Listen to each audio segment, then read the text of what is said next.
ভ্যাপসা গরমে যখন অতিষ্ঠ জনজীবন, তখন ভোগান্তি আরও বাড়িয়েছে ঘন ঘন লোডশেডিং। দেশের বিভিন্ন জেলায় দিনের বেশিরভাগ সময়ই থাকছে না বিদ্যুৎ। এর প্রভাব পড়েছে মানুষের জীবনযাত্রায়। নিরবচ্ছিন্ন বিদ্যুতের দাবিতে কয়েক স্থানে সড়কে বিক্ষোভ করেছেন স্থানীয়রা। সে সাথে বিদ্যুৎ অফিসে ভাঙচুর ও হামলার হুমকি দেওয়ার ঘটনাও ঘটেছে। সিলন টি রপ্তানিতে শীর্ষে। বিদ্যুৎ নেই, তাই মোমের আলোয় পড়াশোনা করছে দুই শিক্ষার্থী। দেশের বিভিন্ন জেলায় ঘন ঘন লোডশেডিংয়ের কারণে দুর্ভোগে পড়েছে সাধারণ মানুষ। বিভাগীয় ও জেলা শহরের তুলনায় গ্রামাঞ্চলে পরিস্থিতি আরও বেগতিক। ভ্যাপসা গরমের মাঝে দিনের বেশিরভাগ সময় বিদ্যুৎ বিভ্রাটের প্রভাব পড়েছে মানুষের জীবনযাত্রায়। সারাদিনে অনলি 8 থেকে 10 ঘন্টা কারেন্ট থাকে। লোডশেডিংয়ের পরিমাণটা অনেক বেশি, যে কারণে আমাদের ব্যবসা বাণিজ্য অনেকটাই আগের থেকে খারাপ অবস্থায় আছে। ফজরের নামাজ পড়তে গেলে বিদ্যুৎ নাই, আসর পড়তে গেলে বিদ্যুৎ নাই, মাগরিব পড়তে গেলে বিদ্যুৎ নাই, রাতের বেলা সালফাল এবং বৃদ্ধ মানুষের খুব সমস্যা। বিদ্যুৎ না থাকার কারণে আমরা ভালো মতো পড়াশোনা করতে পারতেছি না। গরমের ভেতর আমাদের পড়তে অনেক সমস্যা হচ্ছে। দিনের পর দিন ভোগান্তি সইতে না পেরে অতিষ্ঠ মানুষ সড়কে নেমেও করছেন প্রতিবাদ। সম্প্রতি জামালপুরে স্বাভাবিক বিদ্যুৎ সরবরাহের দাবিতে মহাসড়ক অবরোধ করেন স্থানীয়রা। টাঙ্গাইলেও নিরবিচ্ছিন্ন বিদ্যুৎ সরবরাহের দাবিতে মহাসড়কে চলে স্থানীয়দের বিক্ষোভ। কারেন্ট থাকে না গো, খুব সারা রাত কারেন্টই থাকে না। এই দিন মনে পড়ে যে আনি দূরে 1 ঘন্টা থাকে আর 4 ঘন্টায় থাকে না। রাতের বেলা তো কারেন্ট থাকে না, থাকেই না। দিনে যে একটু শান্তিমতো থাকবো, এই রোদের তাপে থাকা যায় না, বাড়িতেও থাকা যায় না, এবং কারেন্টও ডিস্টার্ব করে। সকল কিছুই কারেন্টের উপরে নির্ভর করে। কারেন্ট না থাকলে দেখা গেছে যে ছেলে মেয়েদের পড়ালেখার অসুবিধা, পাশাপাশি বিভিন্ন কাজ কাম করতে অসুবিধা হয়। 2 ঘন্টা পরে কারেন্ট আসে, 1 ঘন্টা কারেন্ট থাকলে।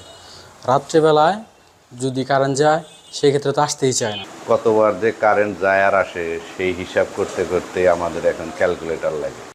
শেরপুরে বিশ্বকাপ খেলা চলাকালীন লোডশেডিং হলে পল্লী বিদ্যুৎ কার্যালয়ে হামলার হুমকি দেওয়া হয়েছে। এই ঘটনায় নিরাপত্তা চেয়ে পুলিশের কাছে চিঠি দিয়েছে বিদ্যুৎ কর্মকর্তারা। এদিকে নেত্রকোনার কেন্দুয়ায় আর্জেন্টিনার ম্যাচের সময় লোডশেডিংয়ের কারণে বিদ্যুৎ অফিসে হামলার ঘটনা ঘটেছে।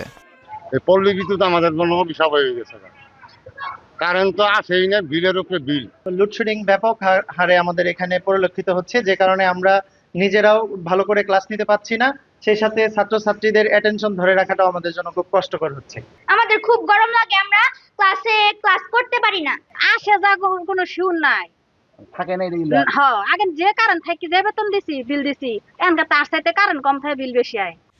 একদিকে যখন ক্ষোভে ফুঁসছে মানুষ, তখন বিদ্যুৎ কর্মকর্তারা জানালেন চাহিদার তুলনায় সরবরাহ মিলছে কম। তাই শিডিউল করে জেলা, উপজেলা ও শহরে লোডশেডিং দেওয়া হচ্ছে। আমরা এই বিষয়টি আসলে ঊর্ধ্বতন কর্মকর্তা মহোদয়কে আসলে অবহিত করছি।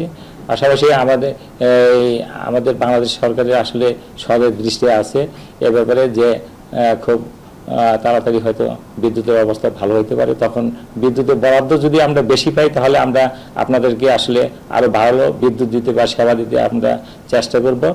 দ্রুত স্বাভাবিক ও নিরবিচ্ছিন্ন বিদ্যুৎ সরবরাহ নিশ্চিতের দাবি সাধারণ মানুষের। রাহিম সারোয়ার, যমুনা নিউজ।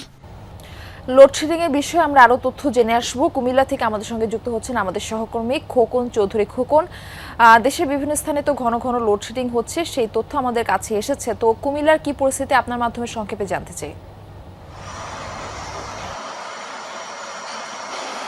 মারফি, সারা দেশের নেই কিন্তু কুমিল্লারও একই চিত্র। প্রতিদিনই প্রায় একাধিকবার এই বিদ্যুৎ যাচ্ছে আসছে, ফলে যে সাধারণ মানুষ তাদের কিন্তু আসলে ভোগান্তি একেবারেই চরমে। আপনি জানেন যে তীব্র গরমের মধ্যে কিন্তু যখন বিদ্যুৎ থাকে না, তখন কিন্তু আসলে মানুষের যে ভোগান্তির চিত্রটাও বেড়ে যায়। সে অনুযায়ী যে বিশেষ করে যারা মিল ফ্যাক্টরি চালান তাদেরও আরও বেশি ভোগান্তিতে পড়তে হয়। তাদের মেশিনপত্র বন্ধ থাকে, কর্মচারী সব মিলিয়ে ভোগান্তির যেন শেষ নেই। তো আমি এখন রয়েছি কুমিল্লা বিসিক শিল্পনগরী এলাকায় একটি সিলভার ফ্যাক্টরিতে। আমরা জানতে চাইবো আপনাদের এখানে প্রতিদিন কি পরিমাণের বিদ্যুৎ যায়, কত ঘন্টা থাকে না বিদ্যুৎ? এভারেজ 2 ঘন্টা। মানে কি ধরনের সমস্যা হয় আপনাদের বিদ্যুৎ না থাকলে? বিদ্যুৎ না থাকলে যে ওয়ার্কার বসে থাকে, আমাদের প্রোডাকশন ব্যবসা লস আসে প্রতিনিয়ত। মনে করেন এভারেজ 2 ঘন্টা কারেন্ট না থাকলে ওয়ার্কার বসে তাদেরকে হাজিরা দিতে হয়।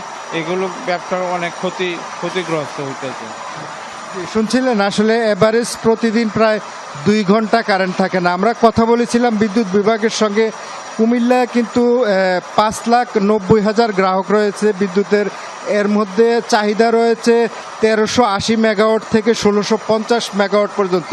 কিন্তু এভারেজে কিন্তু আসলে প্রতি সময় কিন্তু কুমিল্লায় প্রায় 200 মেগাওয়াট বিদ্যুৎ কিন্তু ঘাটতি থাকে। এর মধ্যে 190 মেগাওয়াট ভারত থেকে আমদানি করা হয়।